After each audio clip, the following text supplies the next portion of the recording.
अखन हम don Bosco convent school में छी। देख लियो ये डॉन बॉस्को कन्वेंट स्कूल के सीन है। आइ बच्चा सबके कुर्सी रेस का कंपटीशन है, जकर किछ सीन हम अहाँके देखा रहल छी, किछ वीडियो देखा रहल छी। देखियो गेम शुरू भेले, शुरू भ गेल गेम। क्लास 4 के छी शायद बच्चा सब। चल रहल है गेम, बहुत बढ़िया। कुर्सी गेम का रूल्स, कुर्सी रुकले गाना, कुर्सी पे सब बैठले, एक बच्चा रह गया। के रह गया?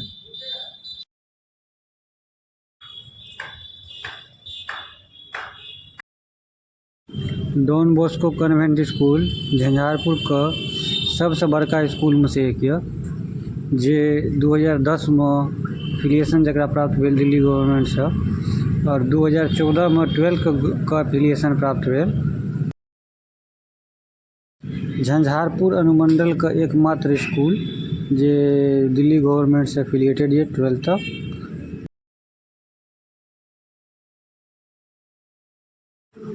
हमारे school Don Bosco convent school Jhanjharpur railway station के ठीक सामने यह। स्कूल का स्थापना 1900 भेल। डॉन बॉस्को कन्वेंट स्कूल में लगभग 1200 विद्यार्थी है आ तकरीबन 70 टीचर है, जैमें ऑफिस स्टाफ अलग है करीबन 10-12 टा।